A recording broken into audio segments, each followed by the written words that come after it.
Amém? Amém? Glória a Deus. Pode sentar. Saudade de vocês.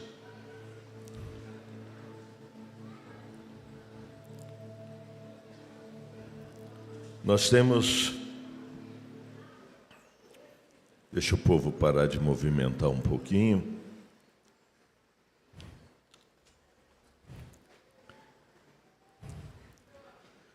Nós temos vivido, e vocês todos têm sentido isso,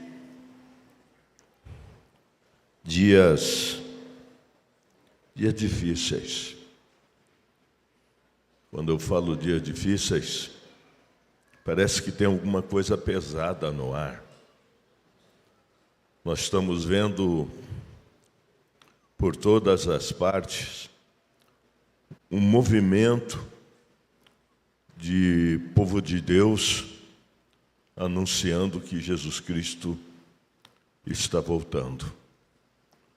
Povo de Deus marchando no México, nos Estados Unidos, aqui no Brasil também, em todos os lugares.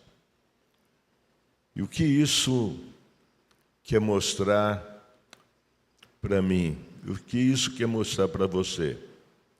Isso mostra que realmente algo está acontecendo e que nós precisamos acordar.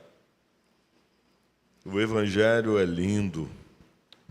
Nós podemos buscar métodos nos dias de hoje para pregarmos o Evangelho. Podemos buscar métodos para pregar o Evangelho, o método coach. Podemos aprender mais com a mídia, para ficar um pouquinho mais interessante. Tem bastante formas de pregar o Evangelho no dia de hoje. Mas tem um que é infalível, a Sagrada Escritura. Imutável, a Sagrada Escritura. Qualquer coisa que nós trouxermos para o púlpito vai ser interessante. E as pessoas facilmente se adequam. Facilmente. Entra na jogada, facilmente. Você assiste e, se você não prestar atenção, você vai concordar com tudo. Você não vai saber peneirar. A não ser se você tiver a blindagem do Espírito Santo sobre a sua vida. Eu lembro, muitos anos atrás, eu era ainda um menino, buscando o Evangelho do nosso Senhor Jesus e me aprimorar para entregar o melhor para a minha igreja. Eu soube que o pastor Billy Graham estaria vindo ao Brasil.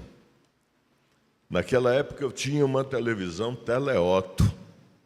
Acho que vocês nem ouviram falar da televisão Teleotto. As antenas ficavam em cima do telhado, a gente ia lá naquela barra de ferro e virava para ver como pegaríamos melhor, como que nós íamos sintonizar melhor aquele canal.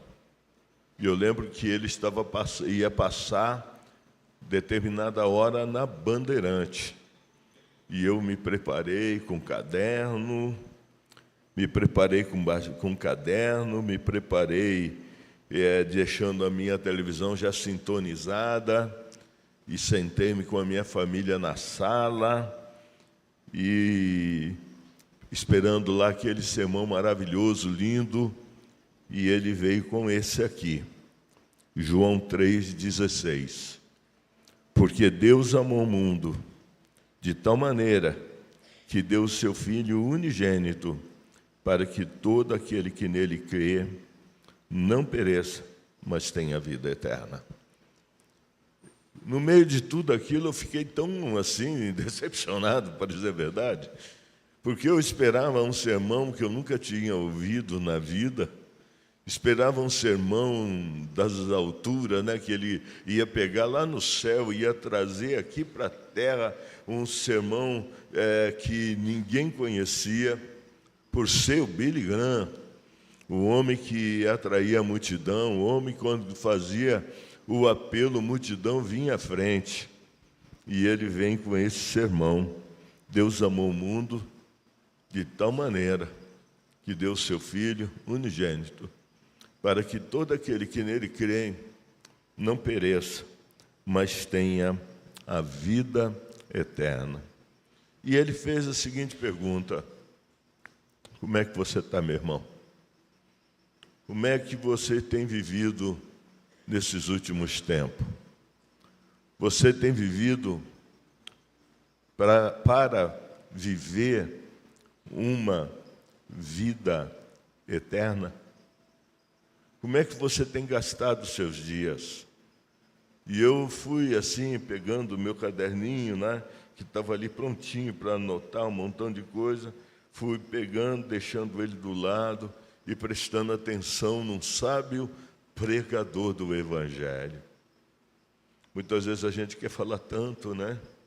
A gente quer encher o negócio, mas o segredo está numa só palavra: Deus amou o mundo de tal maneira que deu o seu Filho unigênito, para que todo aquele que nele crê não pereça, mas tenha vida e vida em abundância. E hoje eu quero recordar de Romanos 3, 23, que diz assim: porque todos pecaram e destituídos estão da glória de Deus. Não tem ninguém aqui, meu querido, ninguém. Você pode ter 50 anos, como eu digo, tenho 52 anos de pastor. Não tem ninguém aqui, 52 anos de pastor, 52 anos de convertido. Não tem ninguém que, se não se render à cruz de Cristo, de verdade, e não viver uma vida para Deus, vai conhecer o céu. E o que eu quero falar, e o que Billy Graham estava falando naquele dia, era sobre arrependimento. Era sobre arrependimento, meus filhos. Como é que está o nosso coração? Mais uma vez, vivemos um mundo tão volúvel. Vivemos um mundo que nos traz ofertas tão malignas, toda hora, todo tempo. As ofertas chegam para a gente e a gente não percebe que elas estão entrando em nossas vidas. Um pregador de 52 anos de estrada, elas estão entrando na vida de você que acabou de se converter agora. Elas estão entrando nas nossas vidas de uma forma tão terrível que a gente fica assim pensando: quantos será que vão se apresentar ao céu? Existe uma brincadeira muito grande com o Evangelho. Existe uma brincadeira muito grande com o Evangelho. Eu queria, só para ilustrar isso melhor, queria ler Zacarias 13, verso de número 9. Zacarias 13, verso de número 9, diz assim: e farei passar a terceira parte pelo fogo, e refinarei como se refina a prata, e a provarei como se prova o ouro, e ela invocará o meu nome, e eu ouvirei e direi: é meu povo. E ela dirá: o Senhor é o meu Deus. Eu a refinarei como se refina a prata. Eu a provarei como se prova o ouro. E ela invocará o meu nome, e eu ouvirei e direi: é o meu povo. E ela dirá: Senhor, o Senhor é o meu Deus. A Bíblia Sagrada, isso aqui não é coisa de uma pessoa antiga, viu, gente? É uma pessoa que confia na palavra de Deus. A Bíblia Sagrada não mudou uma vírgula sequer, um tio sequer. Ela começa a mesma, do mesmo jeito e termina do mesmo jeito. Quando eu falo isso, eu quero dizer para você que se você não for refinado como um ouro, ou provado como a prata, tem algo errado na tua vida. Não é fácil ser um crente. Eu fiquei sabendo que um dia desse, sentado aqui numa dessas cadeiras onde vocês estão, tinha uma pessoa sentada e conforme eu ministrava, ele dizia: eu vim aqui para receber uma palavra alegre, olha o que eu recebo. Eu não estou aqui para entreter você, meu filho. Eu não estou aqui para trazer uma palavra alegre, embora de vez em quando eu gosto de sorrir, de brincar. Eu também sou uma pessoa que ama dar abraço, cuidar, então nem digo. Mas eu queria que você compreendesse o que eu estou colocando nas tuas mãos hoje. Eu quero falar da sua salvação. Eu quero falar que não é tempo de brincarmos de igreja. Não é tempo de brincarmos de crente. Não é tempo de brincarmos, com coisas tão santas, tão verdadeiras, tão pura, tão de Deus. Só para você ter uma ideia, o ouro se torna puro ao passar pelo fogo. Sabe qual é o ponto de fusão do ouro? É de 1064. Gente, 1064. Esse aqui é o ponto de fusão de um ouro. É nesse calor extremo que ele derrete, as purezas sobem, sendo retirada toda aquela impureza e fica realmente o ouro refinado. Você acha que com a minha vida, com a sua vida seria diferente? Hoje nós ouvimos falar, eu gostaria também de pregar essa mensagem, que para entrar no céu não precisa se fazer nada, não, fica tranquilo. Entrar no céu entra-se de qualquer jeito. Na última hora, Deus, Ele vai entender que você era simplesmente um ser humano. Claro que Ele vai entender que você era meramente um ser humano. Mas Ele vai dizer para você: eu te dei toda a oportunidade para você ser o melhor. Quando a gente olha para o Novo Testamento, nem vou lá no Velho Testamento por enquanto, a gente olha para a vida de homens de Deus. Vou falar de Pedro e dos discípulos do nosso Senhor Jesus, quem eles se tornaram a serem provados pela chama que refina o ouro. Eles se tornaram homens que fizeram daquela pureza milagres. E o que nós fazemos hoje com as nossas vidas? Presta atenção no seu pai. O que nós fazemos hoje com as nossas vidas? Quem somos nós? Não estou dizendo que você não deve brincar, que você não deve cantar, que você não deve contar uma piadinha, que você não tem que estar daqui. Eu vou sair daqui, eu vou para um churrasco, gente. Vou mergulhar numa piscina, vou brincar com os meus irmãos. Não tem nada a ver, mas como um ouro refinado, como alguém que pode fazer diferença. Amém? Diga comigo, fazer diferença. Quando Deus estava me dando essa mensagem, eu falei, puxa, mas que mensagem, Senhor. Me dê uma mensagem mais alegre, por favor.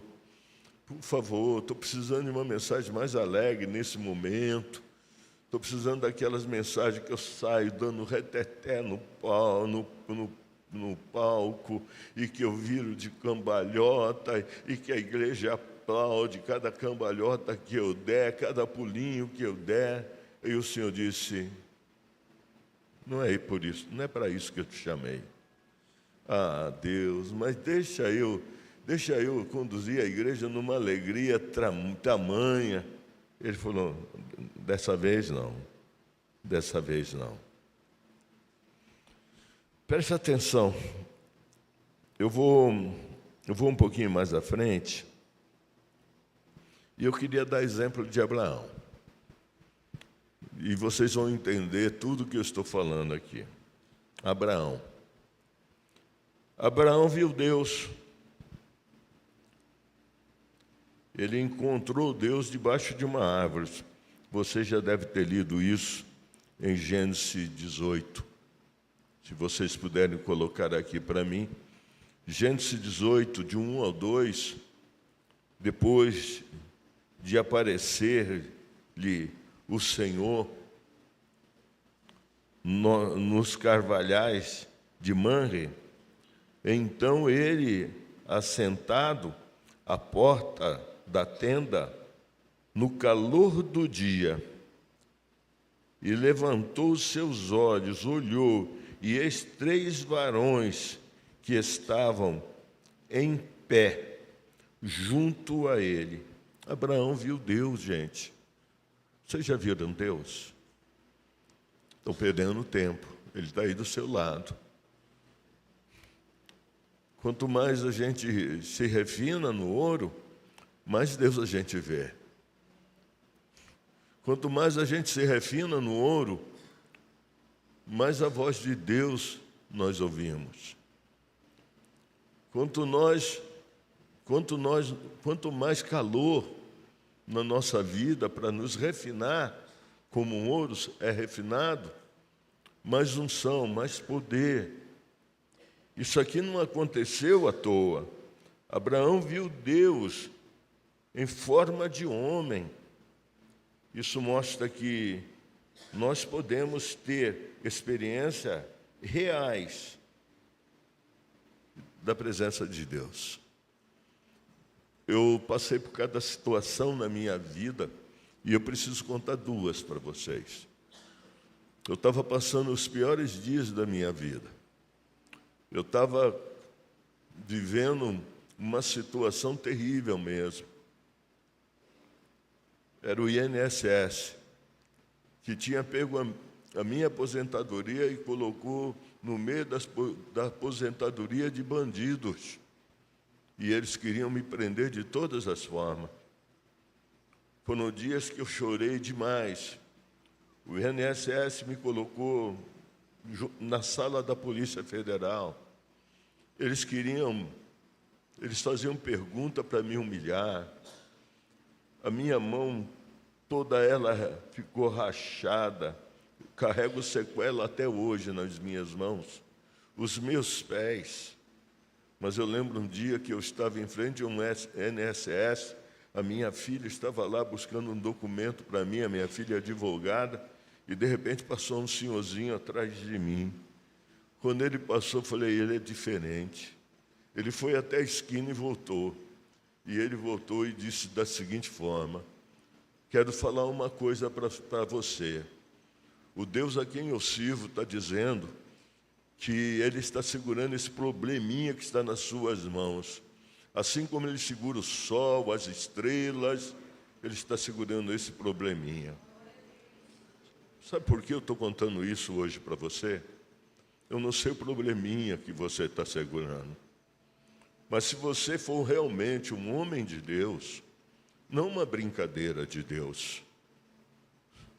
Se você for um homem de Deus, uma mulher de Deus, não aqueles que simplesmente têm Deus como um amigo, de vez em quando você está precisando demais. Mas se você realmente tem Ele como seu grande amigo, pode ter certeza que Ele dá ordem aos seus anjos a seu respeito. E aquele dia foi um anjo, porque ele veio e me entregou o recado. Quando eu chorei, quando eu olhei para trás, ele desapareceu. Encontros como esses eu já tive muitos, mas só tive esses encontros com Deus, debaixo da minha árvore, quando eu verdadeiramente estava vivendo uma vida para Deus.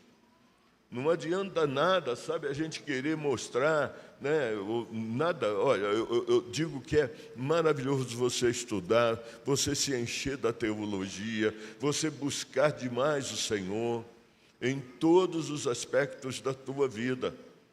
Mas o melhor é você viver aos pés dele. Deus amou o mundo de tal maneira que deu o seu Filho unigênito, para que todo aquele que nele creia não pereça, mas tenha vida eterna. Eu lembro Cleiton Roberto Machado, prefeito Cleiton. Eu lembro que eu tinha um culto ali no centro. Eu sempre fui o último a sair da igreja. Eu sempre amei abraçar, beijar, atender o meu povo. E quando eu saí, eu tinha um carro que eu chamava de Trovão Azul. Era um Del Rey. Quando eu estava indo para casa, já era quase 11 horas da noite. Tinha mais ninguém na rua.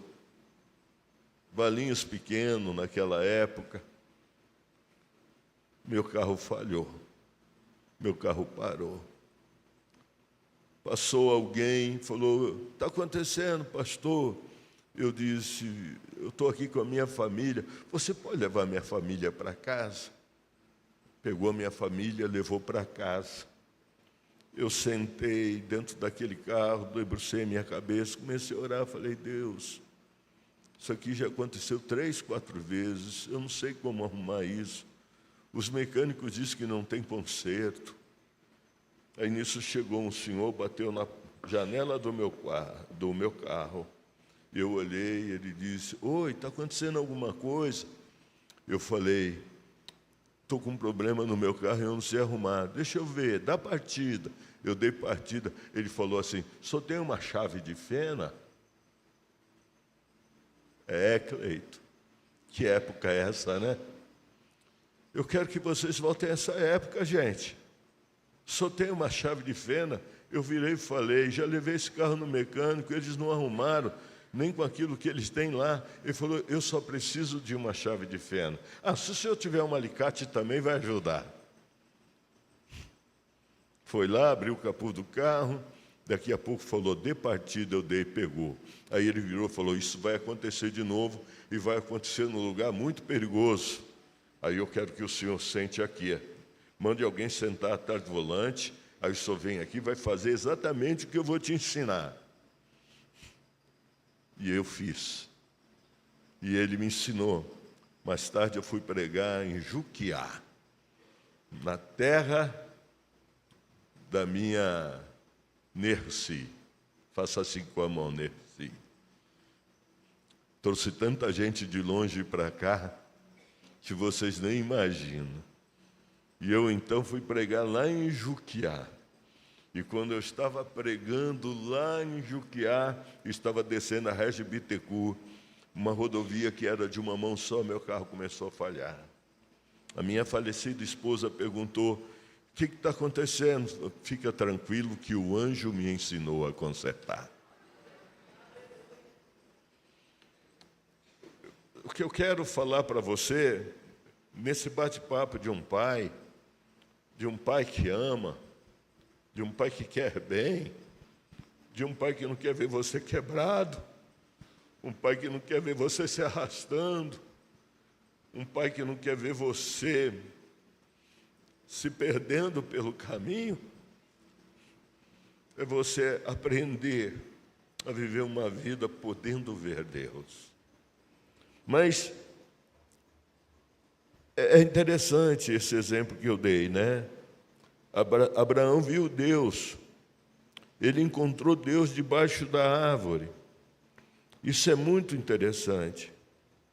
Abraão, eu queria que você entendesse que nesse mesmo capítulo 18, Abraão, ele recebeu uma promessa de Deus. Nesse mesmo capítulo 18, Abraão recebe uma promessa de Deus. No verso de número 10, quando diz assim: e disse, certamente tornarei a ti, por este tempo da vida, e eis que será tua mulher, eis que Sara, sua mulher, eis que Sara, sua mulher, terá um filho. O Espírito Santo também nos faz crer em promessas improváveis. Eu queria que você acreditasse. Anda com Deus. Anda com Deus. Ser perfeito. Deus, Ele traz promessas para a gente que a gente, muitas vezes, é improvável, gente. É impossível. Você talvez esteja aqui hoje falando: poxa, o que esse cara está falando, que viu o anjo? Não, estou falando das tuas promessas. Estou falando daquilo que Deus quer fazer com você. Mas só que o agir sobrenatural de Deus não é como algumas pessoas pregam por aí: olha, compra uma garrafa de água por R$800, toma essa garrafa de água que você pagou R$800 e você vai ser curado. Não. Traga a tua casa para dentro daqui, dê a sua casa. Eu tenho uma prima que quase enlouqueceu, prima da Fátima, que quase enlouqueceu. Pegaram a casa dela, pegaram o carro dela, e quando não aconteceu nada, ela disse: e agora? Os familiares ficaram todos contra a igreja. Eu quero te ensinar uma coisa: Deus não está negociando a benção dele com você, Ele quer você para Ele. Vou repetir: Deus não está negociando a benção dele para você, Ele quer você para Ele. A partir do momento que você passa a ser dele, de fato, anda com Ele de fato, que você diz assim: não, isso eu não vou fazer porque isso aqui meu pai não quer, isso eu não vou viver porque isso aqui meu pai não quer, isso eu não vou falar em hipótese alguma porque isso aqui entristece meu pai. Essa não é a vida que eu quero viver. Vocês estão aqui comigo, por favor?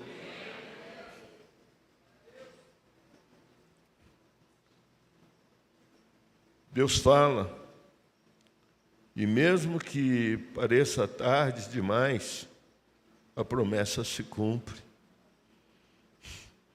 Talvez você fale assim: meu tempo acabou. Quem disse? Olha para o seu pai aqui, que é um papo de pai com filhos. Eu não preciso provar mais nada para ninguém aos 71 anos. Olha aqui para mim. Mesmo que seja tarde demais, as promessas se cumprem. É verdade, Tiagão?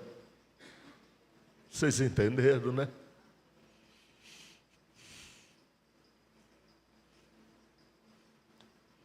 Não sei o que você precisa da parte de Deus, mas se você quer alguma coisa da parte de Deus, faça primeiro para Ele.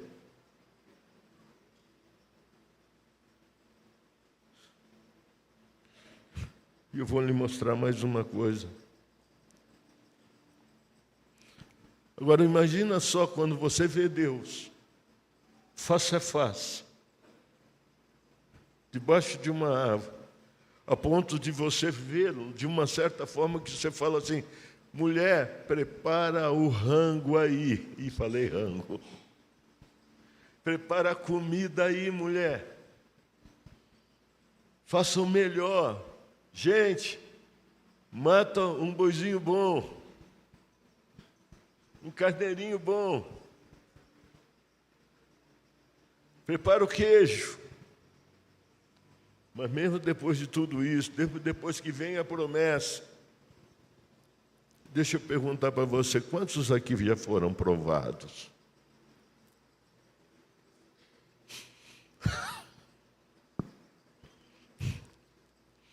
Eu não acredito em crente que não viva a prova. Uma certa vez, mais uma vez, meu amigo Cleito, uma certa vez, um pastor foi pregar, pastor Batista, foi pregar no Brasil, andar pelo Brasil com a Kombi dele que ele tinha comprado, fazer um tour. Aí um amigo dele falou: se você encontrar uma igreja que não tenha problema, que tem uma boa casa pastoral e que tem um bom prolabore, arruma para mim, ele disse, a segunda, porque a primeira é minha. Deus, ele não está prometendo que não vai ter, sabe, meu filho, problema nas nossas vidas. Ele não promete isso. Quem promete isso é homens. Muito pelo contrário, ele diz assim, que no mundo teremos aflição. Mas ele fala: tem de bom ânimo, eu venci o mundo. Só tem de bom ânimo. Eu perdi uma filha, eu perdi a minha primeira esposa. Deus me deu esse carro de laque aqui, lindo. Uma vez eu estava pregando, aí eu virei e falei assim: Deus me deu esse trem bom. Aí quando ela olhou assim para mim, que eu falei trem, aí eu falei: banco de couro, trem bala, e trem. Consertei na hora, meu. Senão eu ia perder as duas orelhas em casa. Mas Isaac foi provado. O filho da promessa. Está tudo correndo bem, está tudo muito bom. Então disse, lá em Gênesis 12. Então disse o Senhor, Gênesis 12, 2, e disse: toma agora o teu filho, o teu único filho, Isaque, a quem amas, e vai-te à terra de Moriá, e oferece ali em holocausto. Vou falar para que o maior crente que existe nesse lugar, o maior, não toparia fazer um negócio desse.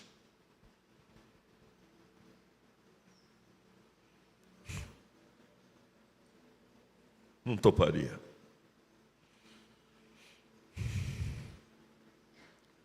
Esses dias eu perdi um filho, quando eu já perdi uma filha, de fato. Eu gritei, eu esperneei, eu chorei. Eu disse: Deus, toma deixa ela aqui, deixa eu ir no lugar dela. Mas não, foi diferente. Não é sobre isso que eu quero pregar hoje. Eu só estou mostrando que um homem que viu Deus, um homem que viu Deus debaixo da árvore, um homem que recebeu uma promessa de Deus foi provado. Sabe por que eu estou mostrando isso? Para que você saiba que a provação vem para ver se estamos realmente aprovados.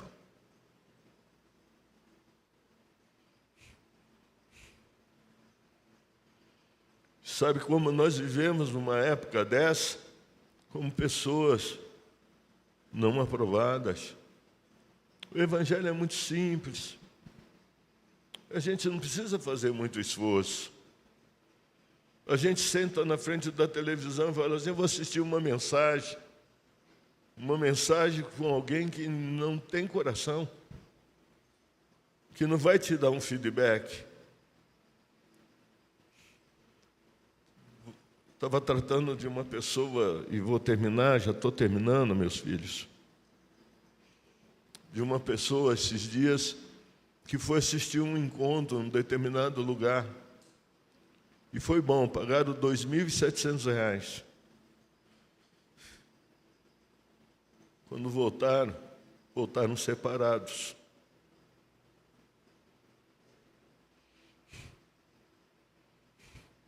Parece ser muito fácil as coisas, né?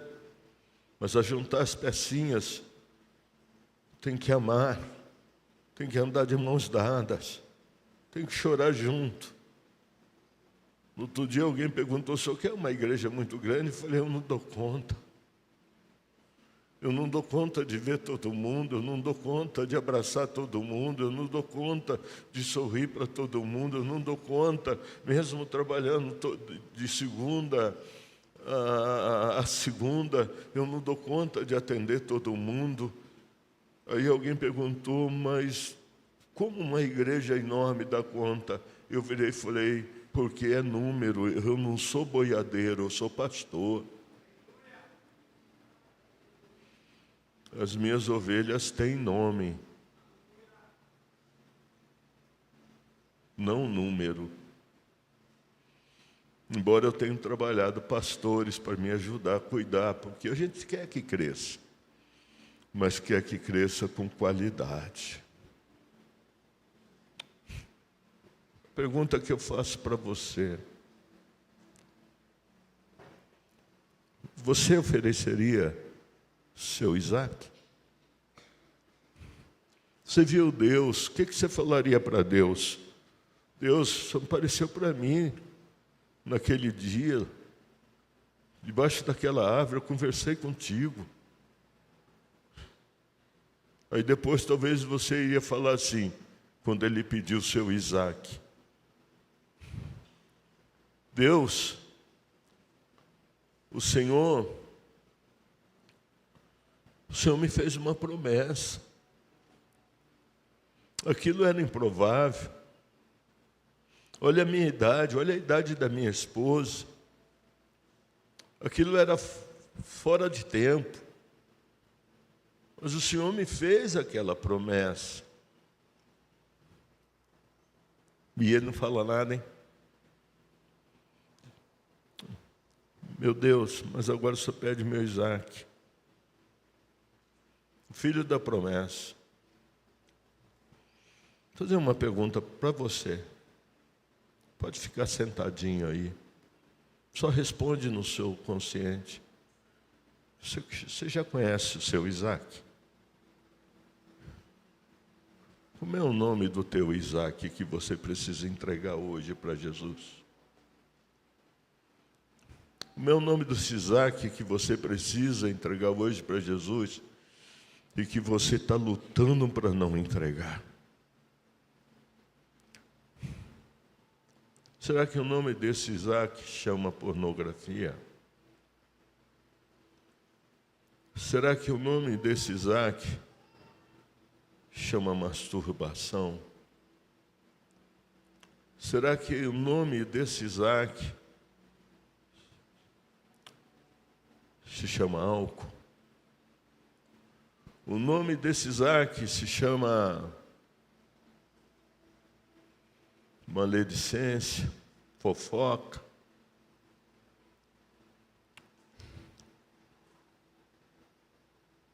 O Senhor, se Ele vai te pedir alguma coisa, como pediu para Abraão, é algo que você é capaz de entregar e que vai lhe fazer melhor. Ele não vai pedir o que você não pode entregar. Menino, acorda. Vamos ofertar ao Senhor. Vamos comigo. Moços, se arrume. Prepare fogo. Prepare o cutelo e prepare a lenha. E o cordeiro, Deus proverá. Olha para mim, meus filhos.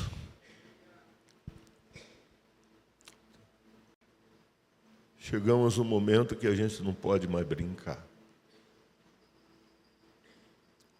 O rei está voltando.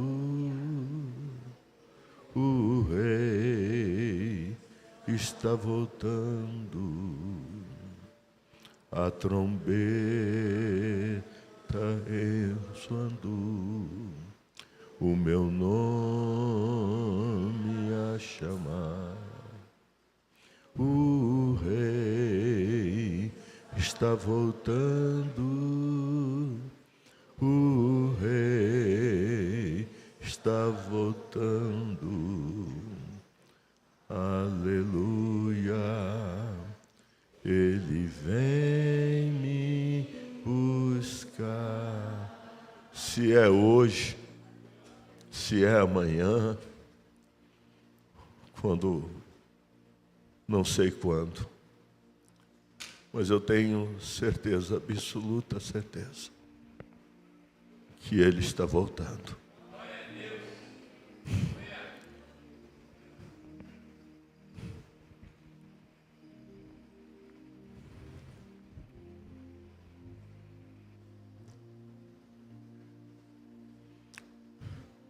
Na hora que você está perdido, olhando para o seu Isaac, você tendo que sacrificar, parece que está tão difícil. Sacrificar Isaac não é fácil não, viu? Aí Deus, Ele diz da seguinte forma, lá em Gênesis 22, 12, não estenda a tua mão sobre o moço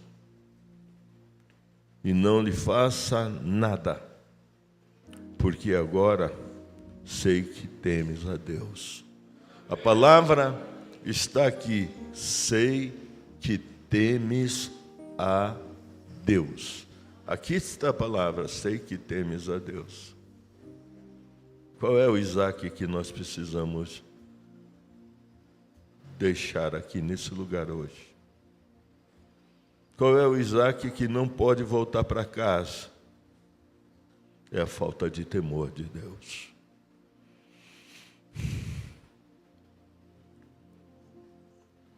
Amém?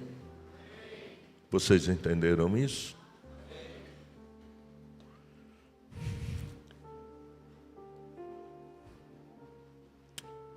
Eu sou pai. Como eu disse, eu não tenho mais que provar para ninguém. Eu já tive que provar, provei nesses anos todos. Agora eu só tenho que pegar na tua mão e dizer, vamos para o céu? Vamos chegar lá? Ontem eu perdi uma menina que caminhou comigo 42 anos. Ela foi embora ontem. Eu fui para Vinhedo, montei uma igreja em Vinhedo, na casa da irmã Lourdes, da mãe da irmã Lourdes, que está lá atrás, sentadinha, faz assim, Lourdinha. Ela estava lá comigo. Faz tempo isso, hein, Lourdes? Vim para Valinhos, ela veio de Valinhos de Vinhedo para Valinhos.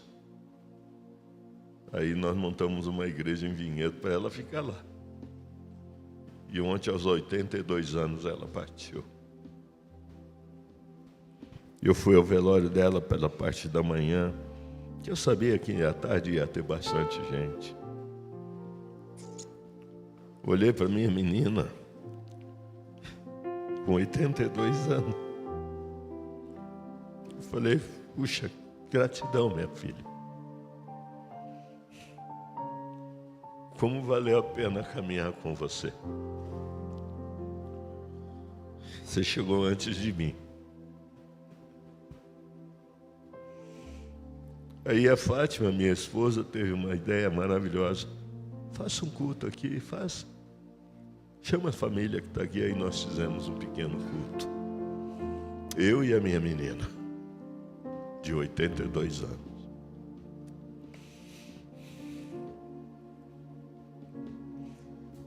Você também é meu menino, né, Cleito? Sueli?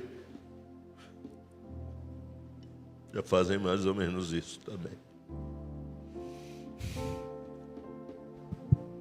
Qual é o Isaac que você precisa deixar aqui? Só pensa nisso.